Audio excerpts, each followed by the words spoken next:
moving on, we're going to look at number 15, and we're going to solve this equation. It says find all real number solutions. All right, so we're looking at this problem here, number 15. We've got x, right, as our unknown. So we want to solve x. And the first thing I want to do is simplify the two sides first. So the left side, we've got a quadratic trinomial in front of us, 3x squared plus 9x minus 2. And on the right-hand side, right, which would need to be our first step, let's go ahead and simplify right side. That'd be step 1. Right, we need to distribute. We need to combine some like terms. So we'll go ahead and do that. So as we distribute the negative 2 through, for example, so we'll end up with 3x squared plus 9x minus 2 equal to negative 2 times x, negative 2x. Negative 2 times negative 2 is 4, minus the 2x plus 4. So clearing out the parentheses, and then, like I said, we have some like terms that we need to go ahead and combine. So our equation is 3x squared plus 9x minus 2 equal to negative 4x. We add the negative 2x's together, plus 8. And again, we're looking at a quadratic equation. So what type of equation are we solving? We've got a quadratic equation. And that means we need to set it equal to 0, try to factor, or use your quadratic formula that we've talked about. So let's go ahead and set it equal to 0. So I'm going to go ahead and add this 4x over. And I'll go ahead and subtract that 8 over, as I'm setting it equal to 0. So as we do that, we now have 3x squared plus 13x minus 10 equal to 0. All right. Now, here's where you got your options. So you could use your quadratic formula if you want, which a is 3, b is 13, and c is negative 10. So x equal negative b plus or minus square root of b squared minus 4ac over 2a. Plug in the numbers and simplify. Now, I see that this one has nice rational answers because I see that I can factor it.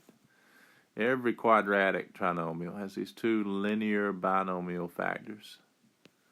Right, so with that said, can we factor those with integers involved so we can see them in front of us? So we need a 3x and x up front. So we start to build these two linear factors of x. And our goal, right, is to find a factor combination of 10. For example, we could try 2 and 5. Right, if we were to put 5 here on the outside, and we were to put 2 on the inside, what do we get? We get an outer product of what? 15x, and we get an inner product of 2x. Well, 15x minus 2x is 13x.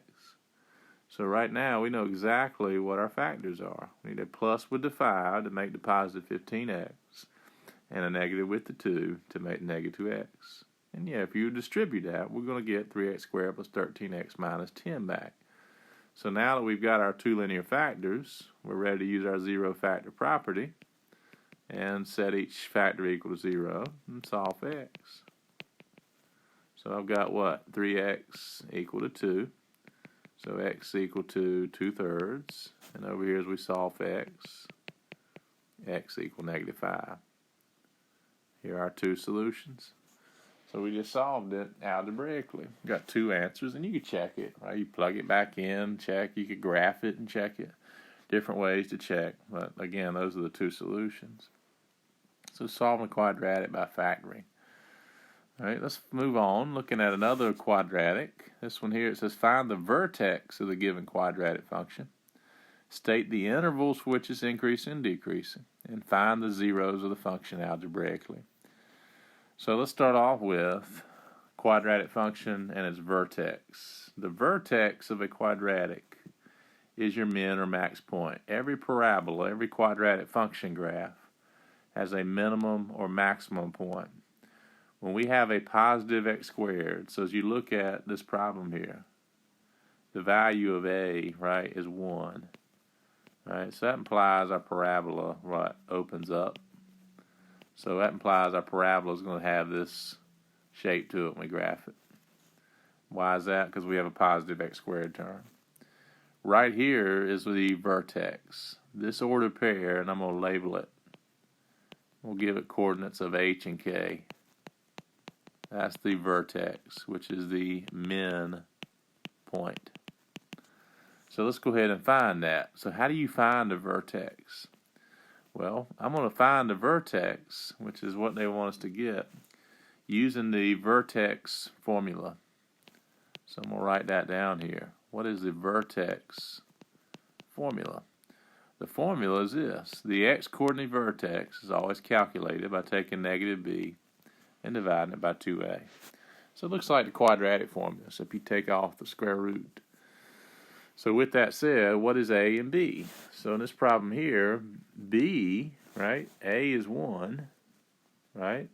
B is negative 8. Well, let's plug those in. So negative b would be negative of negative 8 divided by 2 times 1, which simplifies to 8 over 2, which is 4. There's your x-coordinate. So the x-coordinate of our vertex is 4. And how do you find k? Well, k is found by evaluating your function with an input of h. Right? It always equals f of h. So it's going to equal f of 4. So let's go ahead and find that. So I'll take out x and plug in 4. So it'll be 4 squared minus 8 times 4 minus 9. So that's 16 minus 32 minus 9, which is negative 16 minus 9, which is negative 25. So there's our y-coordinate, right? There's the y-coordinate. There's the value of k. So this ordered pair is negative 4, negative 25. So our vertex, so answering part A, we just found the vertex, that ordered pair, h and k, which is the point 4, negative 25. There's your vertex, your min point of this parabola. Now that leads us right into part B. Determine the intervals of increase and decrease. Yeah, that turning point, that's the min point. It's your turning point in your graph. It's where it changes from decrease to increase.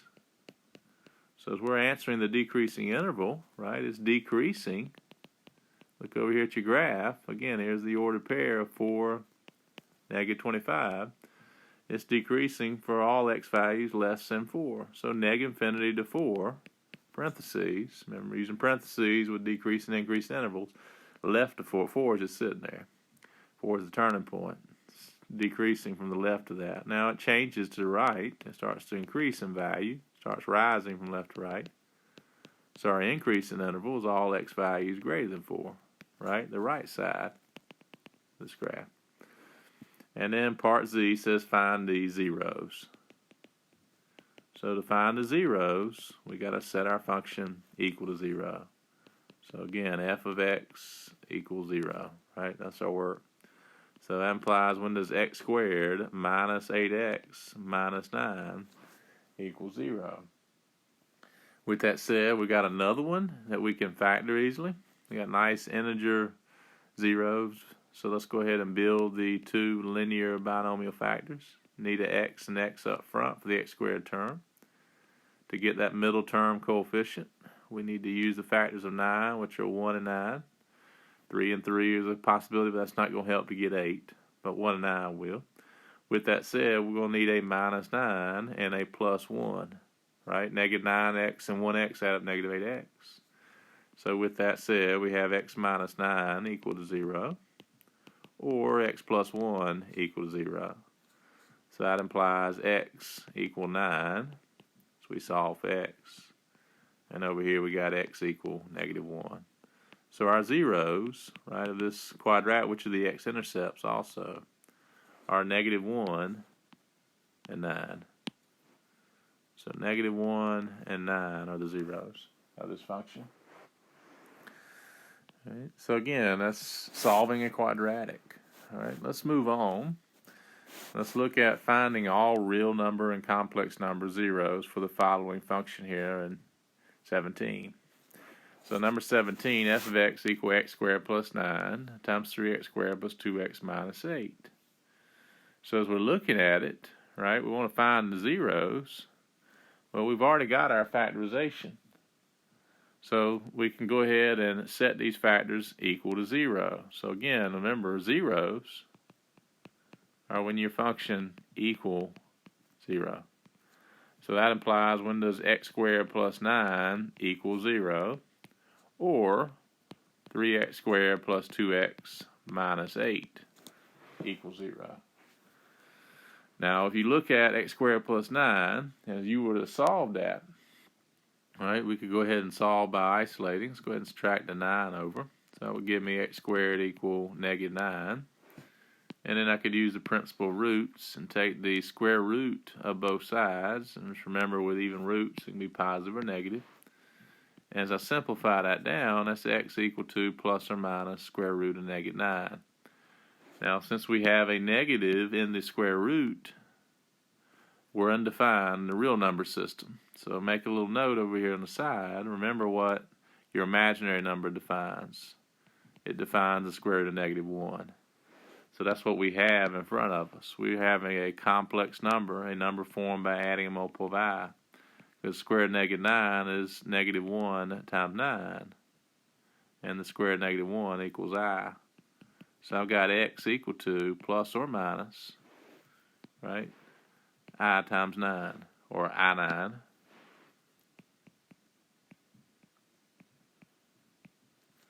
Square root of 9. Now, what's square root of 9 give us? Square root of 9 we can rationalize. That's 3. So plus or minus I times 3 as we take the square root. So as we're writing in standard form, right, we're going to write 3i. So x equal to plus or minus 3i. So there's two zeros. So we're writing in our zeros. We just found two complex number zeros, 3i and -3i. Now we also have the other quadratic, 3x squared plus 2x minus 8. Well, let's go ahead and solve that one for x. So with that said, now this is another one that we can factor. So we can go ahead and build the two linear factors. We got a 3x and an x up front. We'll go ahead and do that. Now, what factors of 8 are we going to use, right, to make this middle term coefficient? We have different choices. We could do 1 and 8. We could do 2 and 4. Well, if you do 2 and 4, let's put 2 on the outside, 4 on the inside. We would have an outer product of what? 6x. We'd have an inner product of 4x. Well, 6x minus 4x, 2x. So that's exactly what we're looking for. We need a plus with the 2 to make the positive 6x, and a minus with the 4. So that implies our zero factor property. 3x minus 4 can equal 0, or x plus 2 can equal 0. As we solve for x, 3x equal 4, or x equal -2. As we divide out 3 on both sides, we get x equal to 4/3, or x equal -2. So there's two more zeros. So we have the zeros of -2, right, and 4/3. So we just found all the complex and real number zeros. So 4 zeros altogether with this. This is actually a degree 4 polynomial. These two quadratic factors, and we were to multiply them outright in standard form, we get a degree 4. And there are the 4 zeros for that degree 4. Two real number, two complex number. Now, I do want you to remember, now you're not going to always be able to factor. So just to show you an alternative for solving a quadratic, right, we can always look at the quadratic formula. So I want to show that in case you run into one and have nice rational or integer value solutions or factors. Quadratic formula is x equal to -b plus or minus square root of what? B squared minus 4ac, all divided by 2a. So in a problem like this one, if you want to go back to solving it, right, if you go back to the beginning, right, let's highlight A, B, and C. Right, A was 3, B was 2, C was -8. So x would equal -b, that'd be the negative of -8, plus or minus the square root of b squared. And what is b? Not -8. Somebody correct me there. and b was 2, right? The coefficient of x, what we call b. So we got negative 2 plus or minus square root of b squared, which is 2 squared, minus 4ac, so 4 times 3 times negative 8, all divided by 2 times a, which is 2 times 3. So as you simplify that down, I got negative 2 plus or minus square root, 2 squared is 4, minus 4 times 3, that's minus 12, right? What's minus 12 times negative 8? So we multiply those together, we get negative 76, right? On that one, as we simplify down, all divided by what? And that's a positive. You can carry it out. That's plus 76. Negative 12 times negative 8. All right, so again, multiplying those together.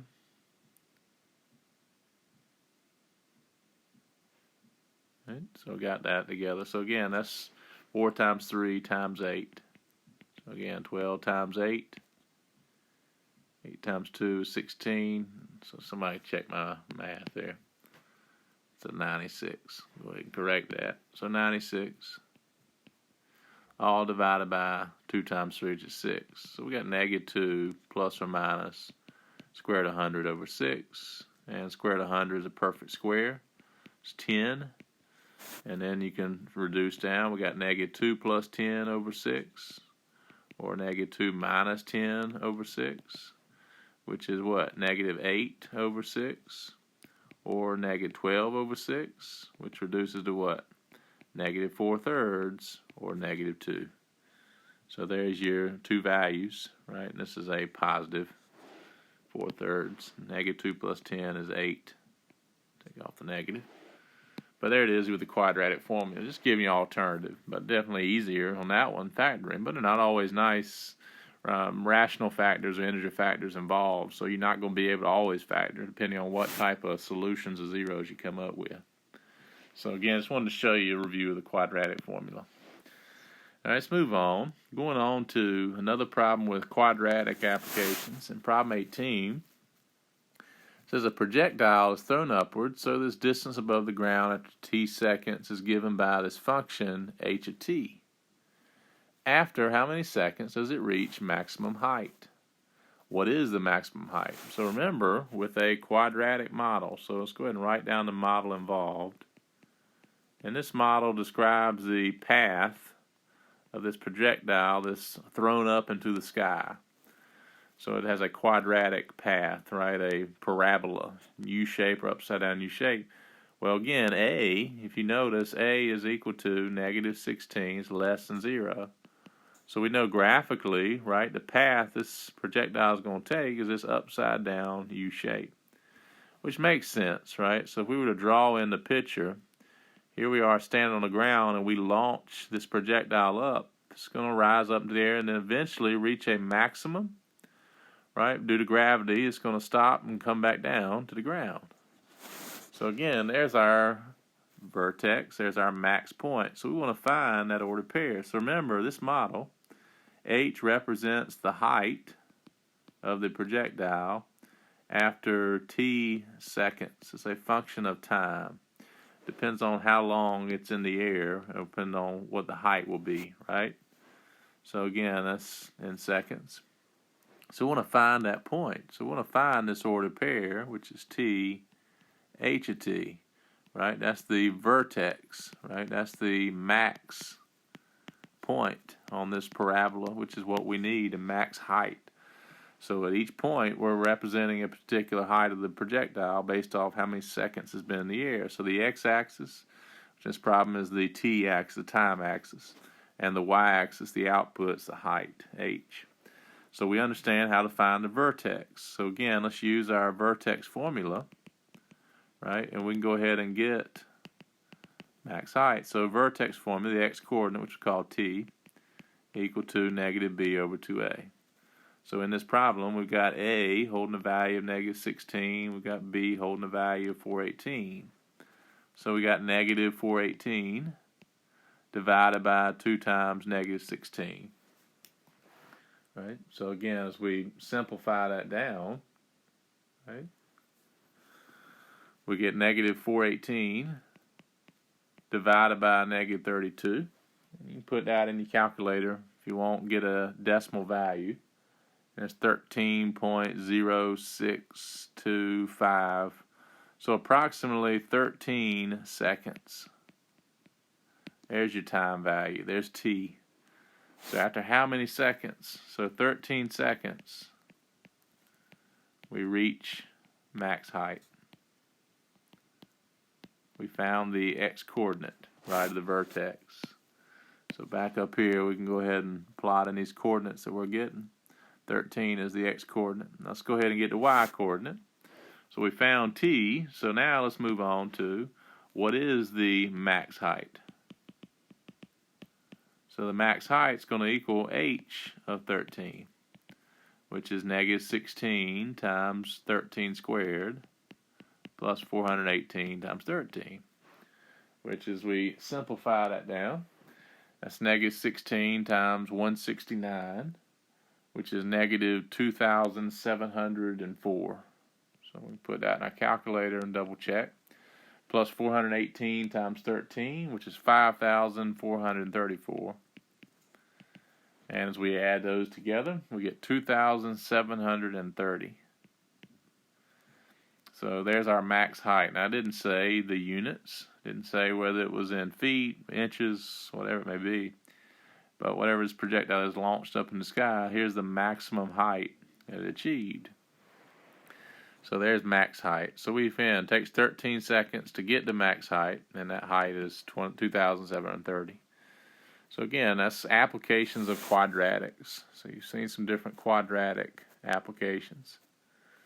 Moving on, let's do 19 and 20. 19 is to solve the equation for x. So we got two equations, 19, 20, in which we're going to solve for x, and of course 20 we're going to solve for y, whatever the unknown is. So 19, we'll know what x equals. Now this is a rational equation because we have x sitting down here in the denominator. So with a rational equation, so to review, remember solving rational equations, we want to clear the fractions. We want to bring x out of the denominator so we can solve for it. So we're going to do that by introducing our least common denominator. So we're going to multiplying by the LCD. LCD, least common denominator. So that's first step. So step one is getting your LCD. And the LCD is the product of all your different factors in the denominators. So we got two of them in this problem, right? 4 and x. So the 4 times x is our LCD. So let's introduce that into our equation. So with 5 minus x over x, let's times that by the LCD. So let's times that by 4x. As we go to the next term, we got 3/4. Let's multiply that by the LCD. So every numerator we'll multiply by the LCD. So we're applying the multiplication property of equality. As long as we multiply both sides by the same thing, we're still equal. And what we like about that, again, the x's divide out. Here the 4's divide out, and the x divide out. So you get a new equation to work with in which x has been eliminated from the denominator. We brought it out of the denominator. So we're left with 5 minus x times 4, right, in this first term. And the second term, as we multiply by the LCD, again, the denominator 4 divided out, we're left with 3 times x in this one. And on the right-hand side, as we multiply by the LCD, we're left with 7 times 4. Right? The x is divided out. So as you look at it, here's our equation. What resulted? So our resulting equation is a nice, simple, linear equation now to solve. So let's go ahead and solve the linear equation. Let's go ahead and simplify. So we'll go ahead and distribute. 5 times 4 is 20, minus x times 4, which is minus 4x, plus 3x equal to 28. And we'll combine our x terms. So 20 minus x equal 28. And then we'll subtract 20 as we solve for x. So negative x equal what? 8. And as we divide out our negative coefficient, we get a value of x equal to negative 8. So solving that rational equation, and just check, make sure that this doesn't produce a undefined value. So you do want to check your answer, make sure it's not an extraneous solution. Make sure, again, your denominators don't become 0. So we're okay in this one. Right? We plug -8 in, it will check out. You're not going to worry about dividing by 0, and it does check. You want to take the time and check it. Now let's go on to our next example. Let's do the same thing in number 20. Let's see if we can solve for the unknown, which is y. So our first steps, we want to identify the least common denominator. Right? What does the LCD equal? Now we got factors of y plus 3 and y minus 3 in our first two denominators. All right, what I want you to notice, this denominator needs to be factored. So this is equal to what? This is a difference of squares. This is y minus 3 times y plus 3, right? This is y squared minus 3 squared. So using our difference of squares property, we can factor that, right? So I want to make sure you factor your denominators. So always factor if you can. I'll make that note. Right? If any denominator can be factored, go ahead and do that at the beginning. And now that gives me my LCD. So the LCD is a product of all the different factors. Well, now that we've done the factoring, we notice we have some repeated factors. We have a y plus 3 and a y minus 3 as the factors being used in each of these denominators. So as we go back to our equation, let's write it back down. So I got 5 over y plus 3. I'm going to multiply that by the LCD. So I'm going to introduce it. So let's multiply the numerator by that least common denominator. So it will be a divide out denominator and clear out the fraction. And then we got minus 2 over y minus 3. As we multiply it by the LCD, we got y plus 3 over times y minus 3. There in the numerator. And then we've got on the right-hand side, let's go ahead and write it. Now I'd write it down in factored form. I want to leave the denominator in factored form. Y squared minus 9 factored to y minus 3y plus 3. And as we factor that numerator by the, or multiply the numerator by the LCD, we begin to clear out. So this is the part we like. This is where we get rid of these fractions, our whole goal in solving a rational. So what's left? In our first term, we're left with 5 times y minus 3. As we go to our second term, we got a minus 2 times y plus 3, right, in our second term. And then on the right-hand side, all we're left with, everything divided out except for the 9. So again, the resulting equation is another linear equation, just like our last example. Produced a linear equation. So again, what resulted? So we'll write that down here. Our resulting equation is a linear equation.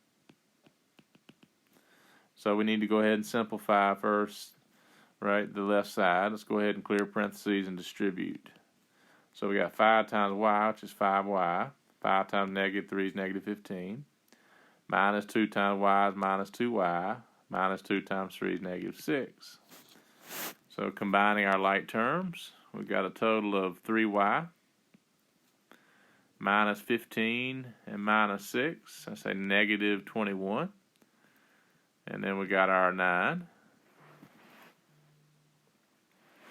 And let's go ahead and solve for y. So we go ahead and add the 21 over. All right, what do we get? We get 3y equal to, what, 30. Which means y, as we divide out the 3, y equals 10. So there's our solution. And again, check it. Plug it back in, make sure it checks. I know the denominators will become 0. Do your check step. And you'll see it does check out in that problem. You get your solution there of 10. So again, that's solving rational equations, but be careful for extraneous solutions. You have the possibility of no solution. And I could have come up with an answer of 3 or negative 3, right? And they wouldn't have worked because you plug those in denominators, it becomes 0. So do check. Check for extraneous solutions. We'll make that note.